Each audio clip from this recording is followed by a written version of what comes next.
राज्यातील शेतकरी वारकरी आरोग्य क्षेत्रासाठी महत्त्वाचे निर्णय. पीक कर्जमाफीपासून दिवसा मोफत वीज, वारकरी कुटुंबांना आर्थिक मदत आणि मिरज सिव्हिल रुग्णालयाच्या नव्या इमारतीच्या मागणीपर्यंत अनेक महत्त्वाच्या घडामोडी. पाहूया हा विशेष रिपोर्ट. राज्यातील पात्र शेतकऱ्यांसाठी दिलासादायक निर्णय घेण्यात आलेला आहे. पात्र शेतकऱ्यांचे 2 लाख रुपयापर्यंतचे पीक कर्ज माफ करण्यात येणार असून नियमित कर्जफेड करणाऱ्या शेतकऱ्यांना 50,000 रुपयांपर्यंत प्रोत्साहन अनुदान देण्याची तरतूद करण्यात आली आहे.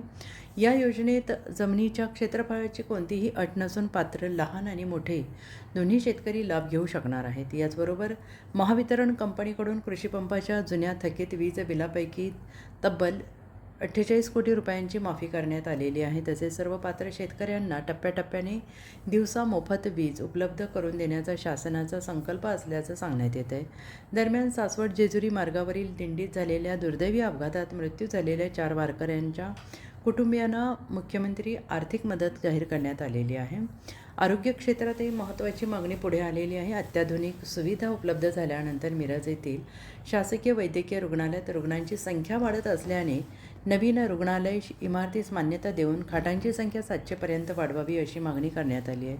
सध्या असलेली इमारत सुमारे 32 वर्ष जुनी आणि जीर्ण झाल्याने नव्या इमारतीसाठी निधीची मागणी करण्यात आली आहे. आषाढी एकादशी वारीच्या पार्श्वभूमीवर मुख्यमंत्री वैद्यकीय सहायता कक्षाच्या समन्वयातून चरणसेवा उपक्रम राबवण्यात येणार आहे. या अंतर्गत सेवेसाठी कार्यरत डॉक्टरांना चहा, नाश्ता आणि जेवणाची व्यवस्था केली जाणार आहे. तसेच 18 आणि 21 जुलै 2026 रोजी सकाळी 9 ते सायंकाळी 5 वाजेपर्यंत यल्लम्मा मंदिर, भोसे, तासगाव फाटा, भोसे येथे मोफत समुदाय आरोग्य शिबिराचे आयोजन करण्यात आलेलं आहे.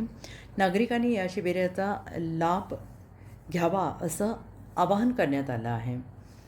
शेतकरी, वारकरी, सर्वसामान्य नागरिकांसाठी महत्त्वाचे ठरणारे हे निर्णय आणि उपक्रम आता प्रत्यक्षात कितपत प्रभावीपणे राबवले जातात याकडे राज्याचे लक्ष लागून राहिलेले आहे. अशाच ताज्या आणि विश्वासार्ह बातम्यांसाठी पाहत राहा घर प्रमुख न्यूज. परवा एक मुंबईत कार्यक्रम झाला देवाभाऊच्या माहितीच्या सरकारमध्ये. एक ऐतिहासिक निर्णय झाला. तो ऐतिहासिक निर्णय म्हणजे शेतकऱ्यांना सरसकट कर्जमाफी 2 लाखापर्यंत. त्यासाठी महाराष्ट्रातील सगळे शेतकरी मुंबईला आले, राजधानीच्या स्थळाला, आणि मोठा देवाभाऊचा मोठा सत्कार, त्याचा समारंभ पार पडला. समारंभ पार पडत असताना महायुतीने केलेलं काम मांडलं तिने. पण आज माझा एवढा मोठा सत्कार होतोय, पण आणखी काय तर मला शेतकऱ्याला द्यायला पाहिजे, ह्या भूमिकेत त्यांनी एक मुद्दा मांडला. तो मुद्दा असा मांडला की MSCBची जे आपण 7 HP मोटरचं बिल आपण कमी केलं, माफ केलं आपण, पण त्याच्या अगोदर जर 7 HP मोटरीचं बिल थकीत असेल त्यांचं पहिलं, तर तेही माफ करून टाकलं. ही तिने शेतकऱ्याला एक काल गिफ्ट दिली, परवाची गिफ्ट दिली. त्यामध्ये जवळजवळ 48 कोटी रुपये, हजार आहे का कोटी, 48,000 कोटी, 48,000 कोटी, 48,000 कोटी ही माफ केली. म्हणजे मागली शेतकऱ्याला चिंता नाही आता बिलाची. जर त्याची 5 HP मोटर असेल, 7 HP मोटर असेल, तर बिलाची चिंता नाहीये, प्रॉब्लेम सॉल्व.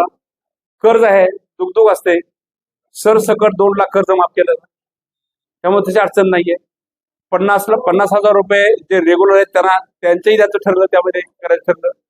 असे मिळून जवळजवळ 48,000 कोटी रुपये आता आपण शेतकऱ्यांसाठी आपण अनुदान दिलं. हा एक कार्यक्रम असा सुंदर असा मोठा झाला. त्याबद्दल मी माझ्या तालुक्याच्या सर्व शेतकऱ्यांच्या वतीनं देवेंद्र भाऊंचं आणि महायुतीच्या सर्व नेत्यांचं मी त्यांना धन्यवाद देतो, त्यांचे मी आभार मानतो. दुसरा मुद्दा, आपल्या मिरज सिव्हिलमध्ये जर आता परिस्थिती आपण बघितली, सिव्हिल हॉस्पिटल आहे त्याला 30-35 वर्ष झाली बाजू, जुनी इमारत आहे.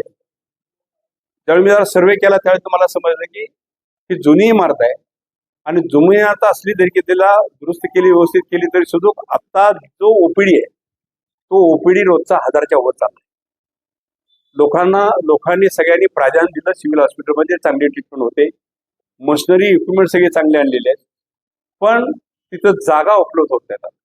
आता जर बघितलं आपण तर आपण मधल्या स्पेसेस मध्ये पण आपण काही पेशंट आपल्याला दिसतात, मध्ये त्यांना झोपवायला लागतं, कारण वॉर्ड फुल होतो, आणि त्या पद्धतीनं तिथं आपल्याला मध्ये पेशंट झोपायला लागतात. त्यासाठी एक प्रस्ताव मी ताबडतोब भुसरी साहेबांना मांडला आणि त्या भुसरी साहेबांच्या प्रस्तावामध्ये आपण त्यांना असं मांडलं की शासकीय रुग्णालय मिरज येथे 700 खोटांचं हॉस्पिटल आम्हाला तुम्ही मंजूर करून द्या.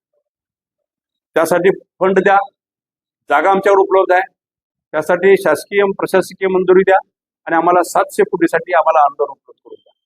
तर हे मार्गी लागेल, कारण हे थांबणारं नाही आहे. जर सिव्हिल हॉस्पिटलला जर फॅसिलिटी वाढल्या, आरोग्य सेवा वाढली, सगळं वाढलं तर जनता, गैरगरीब जनता, सगळी जनता, जे ग्रामीण भागातली जनता, शहरातली जनता आणि इव्हन बाहेरच्या जिल्ह्यातून पण तिथं लोक येतात. तर त्यासाठी आपल्याला हे हॉस्पिटल जरुरी आहे आणि ते हॉस्पिटल आम्हाला ताबडतोब द्यावं. त्यांनी ताबडतोब पत्रावर लिहिलं, प्रस्ताव ताबडतोब सादर करावा. प्रस्तावाला तर पैसे मिळणार नाही, तर ताबडतोब त्यांनी लिहिलं की सचिवांना दिलं, त्यांनी त्यांच्या सचिवांना लिहिलं की ताबडतोब हा प्रस्ताव सादर करावा. ताबडतोब प्रस्ताव देण्यासाठी सचिवांचं पत्र उद्या येईल इथं आमच्याकडे. आल्यानंतर पीडब्ल्यूडी प्रस्ताव तयार केला आपल्याला. प्रस्ताव करून ताबडतोब प्रस्ताव घेऊन जाईल आणि त्यावेळेला आपल्याला हे ताबडतोब आपल्याला करायला लागेल. कारण हे थोडं खूप अस्वस्थपणा होईल सिव्हिल हॉस्पिटलला. कारण आताच कसं होतंय, पेशंटच्या पालकांना वाटतं की आमचा पेशंट आतमध्ये असावा, खाटवर असावा, सगळं असावं ना, पण त्याचा जागाच उपलब्ध होत नसेल. म्हणजे इव्हन त्या वॉर्डच्या मधल्या स्पेसमध्ये पण पेशंट झोपडले असतात, रस्त्यामध्ये पेशंट झोपडले असतात. पण प्रत्येकाला वाटत असेल तर माझा पेशंट व्हावा, ही असंतोषता तयार होण्याच्या अगोदर आपण हे तयार करत होतो. तर त्याचे आपण डिमांड त्यांना आपण दिलेलं आहे. काल मी त्यांना पत्र दिलं, त्यांना भेटलो, त्यांच्याशी मी चर्चा पण केली. त्याचा फोटोही आपल्याला अपलोड झालेला असेल, फोटो पण आहे, त्याचा फोटो पण अपलोड करून द्या. तर त्या दृष्टिकोनातून ते येईल. दुसरी गोष्ट आहे की 22 तारखेला आपल्या राज्याचे लाडके मुख्यमंत्री देवभाऊ यांचा वाढदिवस आहे. पण त्यांनी क्लिअर सांगितलं की वाढदिवस माझा कुठेही साजरा करायचा नाही, कुठे बॅनर पोस्टर नाही, कुठेही ऍडव्हर्टाईज नाही, कुठं काय नाही, काय त्या पद्धतीने करा. पण त्याने एक उपक्रम दिला, म्हणजे महाराष्ट्राचे अध्यक्ष चव्हाण साहेबांनी एक उपक्रम दिला की आता मेडिकलला आता बघितलं तर आपल्याला सगळ्या ह्याच्यामध्ये रक्त कमी पडायला लागले, रक्ताचं खूप शॉर्टेज आहे.